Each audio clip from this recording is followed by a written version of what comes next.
안녕하세요. 오늘은 블록체인에 대한 기술에 대해서 좀 알아보도록 하겠습니다. 블록체인은 뭐 수년 전부터 뭐 비트코인 등과 함께 큰 화두가 현재까지도 되고 있는 기술이고, 앞으로도 그 전망이 상당히 그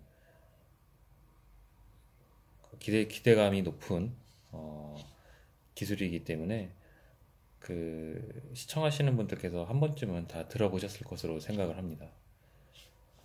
어, 이 블록체인 기술이 지금 이렇게 관심을 많이 받는 이유는 지금 일종의 4차 뭐 혁명 시대라고 얘기하잖아요. 뭐 AI, IoT, 뭐 핀테크, 뭐 또 뭐가 있죠?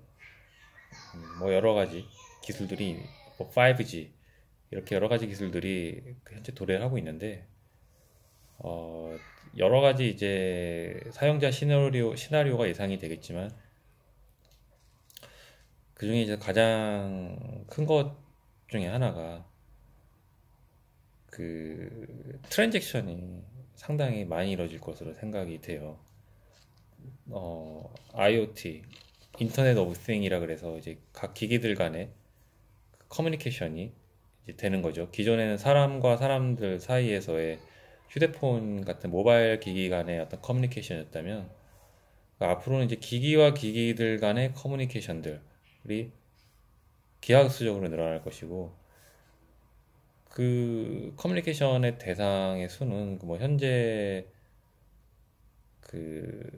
이 지구상에 존재하는 사람보다 훨씬 많은 그 기기와 사람들이 상호 커뮤니케이션이 발생을 할 것입니다.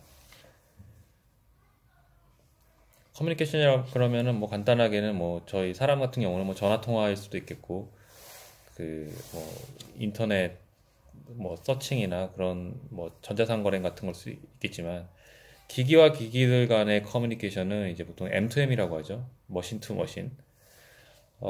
이런 것들은 이제 뭐 필요한 데이터를 갖다가 A라는 기기에서 B라는 기기로 뭐 전송을 하고, 이런 어떤 일련의 과정들이 되겠습니다. 이때 가장 중요한 게 이제 커뮤니케이션이라는 것은 일종의 상호 확인이잖아요. 이제 뭐 예를 들어서 여러분들이 저한테 5천 원을 송금을 하셨어요. 그러면 이거에 대해서 우리가 상호 확인을 해야 되잖아요. A라는 분이 저한테 5천 원을 송금했다 라는 것을 A라는 분이 가지고 있는 장부도 있을 거고, 또 저도 제 장부가 있을 텐데 그 일치를 해야 됩니다. A라는 분이 5천 원 보내신 것과 제가 5천 원 받은 것이 장부가 일치를 해야 돼요. 그거를 기존에는 중앙 DB가 있어가지고 그 중앙 DB를 관리하는 기관이 있었어요. 그래서 그 기관이 그것을 책임을 지고 관리를 해줬습니다. 뭐 대표적인 게 은행이죠. 온라인 뱅킹 시스템 같은 경우는 이제 은행 DB에서 그런 트랜잭션이 일어나고, 우리는 은행 DB를 통해서 저희의 트랜잭션에 대한 거래를 확인했던 것이죠. 즉, 어떤 센트럴 DB 중심의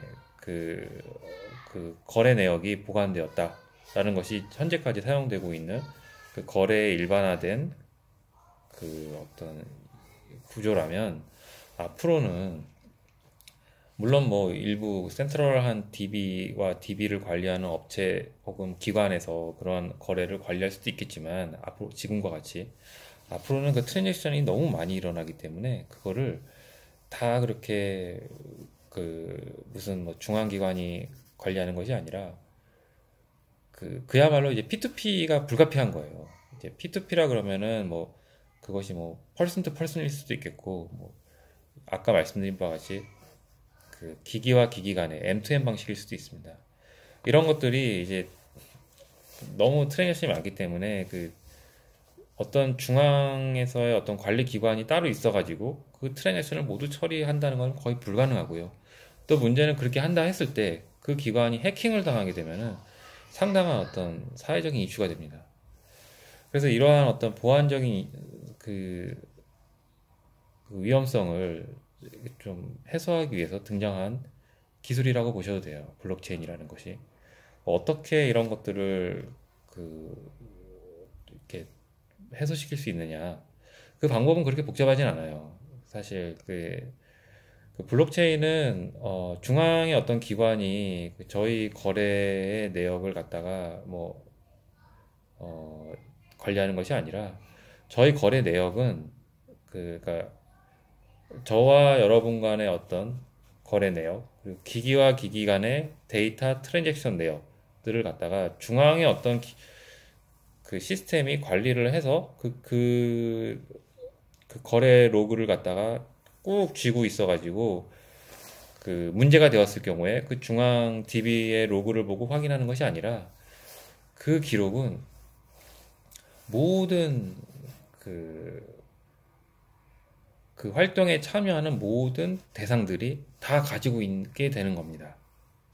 즉, 제 PC에도 그런 어떤 그 기록 내용이 있게 되고요. 여러분 PC에도 그러한 트랜잭션 로그 내용이 있게 되고 또 다른 사람 PC에도 그 트랜잭션 로그 내용이 다 남아 있게 돼요.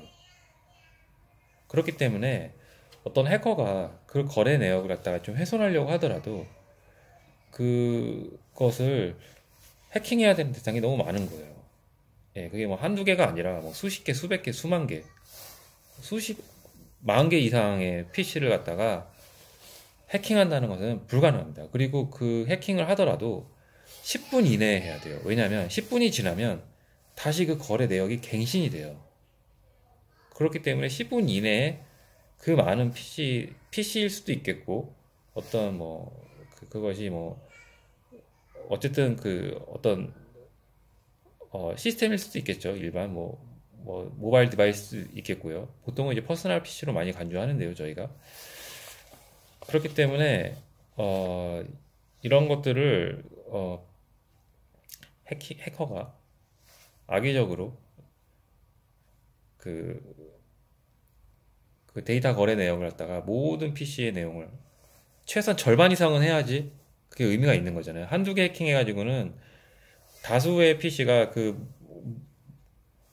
어떤 증빙 거래 내역을 가지고 있기 때문에 한두 개 해킹해서 그거 훼손한다 그래서 거래 내역을 갖다가 바꿀 수는 없습니다. 최소한 과반수 이상은 해야 돼요. 불가능하다는 것이죠. 왜냐? 그 대상이 너무 많고 10분 이내에 그 거래 내역은 계속 갱신이 됩니다. 그리고 10분마다 갱신되는 그 단위가 블럭이라 그래요. 그래서 블록체인, 그 블럭이 체인별로 이렇게 묶여서 계속 갱신이 되고 있고 그거를 그런 식으로 각 개개인의 PC에 다 그 내용들이 보관이 돼 있다는 겁니다. 근데 이쯤 이렇게 설명드리면 여러분들 중에서는 이런 생각을 하실 수 있을 것 같아요. 아니 그러면 뭐 얘기는 참 좋은데 내 PC가 그 많은 사람들과 그 많은 기기들 간의 거래 내역을 내 PC에 다 담고 있으면 그 데이터 사이즈가 얼마나 클 텐데 내가 그 하드웨어용 그 어떤 스페이스를 제공해야 돼? 그리고 제공할 수는 있어? 라고 얘기를 할 수 있겠죠. 사실 비트코인 같은 경우는 몇 년 전의 기준으로 했을 때 그 전체 비트코인의 거래 내역을 갖다가 그 한 퍼스널 컴퓨터가 그 보관하기 위한 그 하드디스크 스페이스의 양이 한 65기가바이트 정도 됐다고 생각해요. 그러니까 적은 양은 아니죠. 예. 적은 양은 아닙니다. 요즘 하드디스크가 거의 뭐 테라바이트 이상 급으로 나오나요?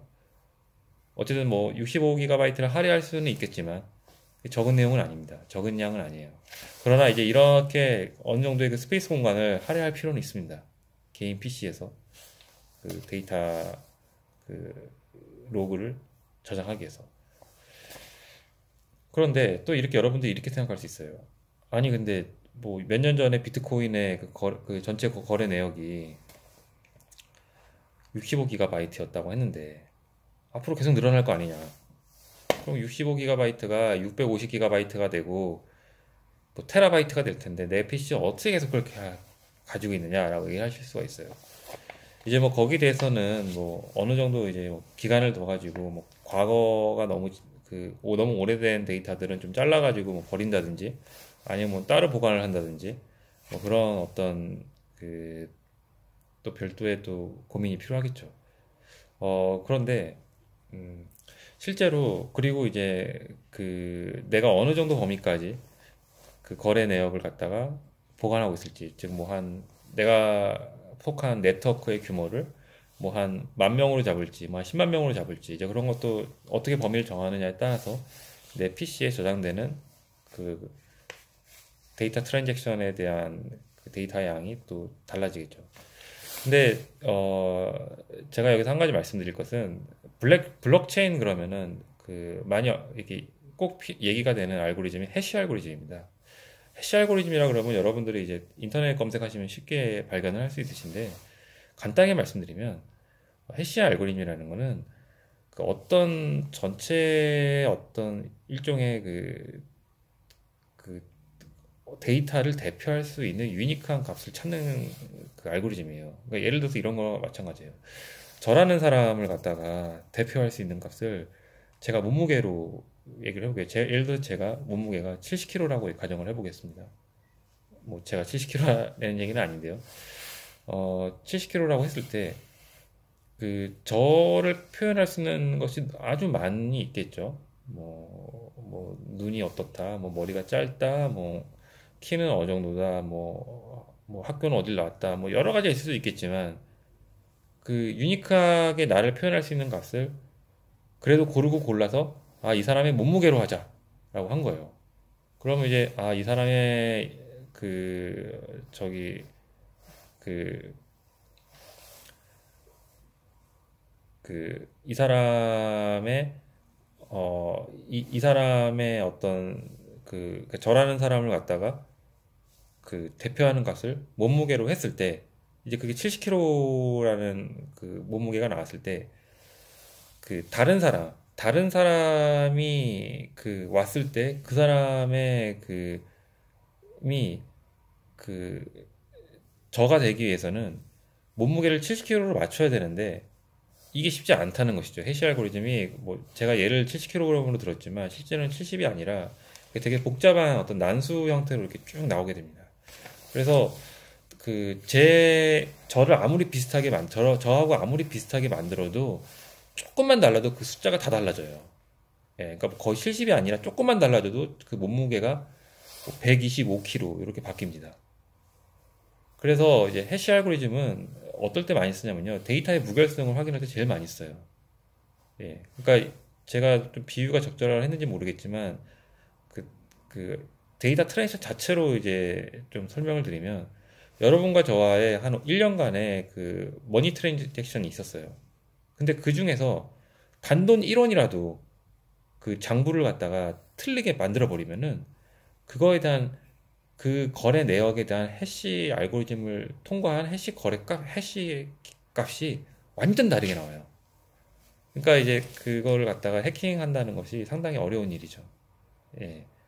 이제 완전 똑같게 만들지 않는 한 값이 완전 틀어지기 때문에 이제 해시 키 값을 만들어내는 게 상당히 이제 쉬운 일이 아닙니다. 그리고 일반적으로 해시를 통과하는 해시 값은 전체 데이터 거래 사이즈의 내역을 표시하는 데이터 사이즈보다는 작게 만들 수가 있어요. 그러니까 예를 들어서 여러분과 저와의 데이터 트랜잭션의 이 일어난 데이터의 총량이 예를 들어서 뭐 100메가다. 예, 뭐 몇 월 며칠 날 얼마를 주고받고 몇 월 며칠 날 얼마를 주고받고 그걸 쫙 썼을 때 한 100메가 정도가 된다. 근데 실제 이거에 대한 해시 값은 뭐 예를 들어서 얘입니다. 한 10에서 20K 정도로 그냥 줄여서 나타낼 수가 있습니다. 예. 이런 게 이제 해시 알고리즘의 상당히 큰 장점이고요. 예. 그러다 보니까 이렇게 적은 데이터 사이즈로 표현을 할 수 있다 보니까 개인별 PC에 저장되는 트랜잭션에 대한 어떤 해시 값들이 상대적으로 그렇게 크지가 않아요. 그러다 보니까 비트코인 같은 경우도 많은 사람들의 비트코인 거래 내역을 갖다가 한 개인 PC에 약 65GB 사이즈 안에 모두 다 넣을 수가 있었던 거예요. 몇 년 전에. 지금은 더 늘어났겠죠. 그래서 이제 이러한 점 때문에 이제 블록체인이 상당히 이제 많이 각광을 받고 있는데요. 물론 저는 이제 이게 기술적으로는 사실 그게 크게 새로운 내용은 아니에요. 이제 이렇게 해시 알고리즘이라는 거는 뭐 옛날부터 있었던 암호학이나 여러 다른 어떤 뭐 수학적인 어떤 그 이론에서도 많이 사용이 됐던 것이고, 그 중앙 서버에서 관리를 하는 것과 또 개인이 이렇게 분산해 가지고, 분산이 아니죠. 이제 그 각 개인 PC에 모든 내역을 저장하는 것이 그렇게 뭐, 참신하고 어떤 뭐 기발한 아이디어는 아니라고 생각해요. 여기에는 주요하게 이제 우리 그 트렌드적인 부분이 반영이 된 것입니다. 어, 제가 예전에 말씀드렸나요? 딥러닝이라는 알고리즘이 뜨게 된 것이 그 알고리즘 자체의 어떤 혁신적인 어떤 그, 그 원리보다는 그 GPU나 어떤 그러니까 GPU 등과 같은 병렬 프로세싱 과정이 많이 활발하게 이제 그 산업계에서 지원이 되면서 그런 알고리즘을 갖다가 소화할 수 있는 하드웨어적인 그 퍼포먼스가 가능해졌기 때문에 이제 그 딥러닝이 활성화된 면이 아주 크거든요. 그러니까 이 블록체인도 과거에 저희가 그 하드디스크 용량이 그렇게 크지 않던 시대에는 사실 적용하기에는 무리가 있죠. 예. 그, 뭐, 예전에 제가 어렸을 때 사면은 뭐, 하드디스크 용량이 몇 기가밖에 안 됐어요. 그럴 때는 못 쓰는, 사실 이 이론은, 이러한 기술은 쓸 수가 없어요. 근데 지금의 이제 데이터를 저장하는 기술이 막 급속도로 발전하고 있잖아요. 이제 막 그 테라바이트급으로 데이터를 저장하게 되고, 뭐, 뭐 클라우드 서비스 같은 데서는 뭐 거의 무한에 가깝게 이제 용량을 제공하고 이제 뭐 그런 시대가 되다 보니까 이제 어떤 개인의 어떤 로컬 스페이스를 갖다가 그 스토리지 스페이스를 갖다가 사용할 수 있는 부분에 대해서 큰 부담이 없어지고, 그러다 보니까 이제 이런 블록체인 기술들이 그 적용 가능한 그 어떤 흐름을 타게 된 것이죠. 예. 그래서 이런 좀 얘기를 좀 말씀을 드리고 싶었습니다. 예. 감사합니다.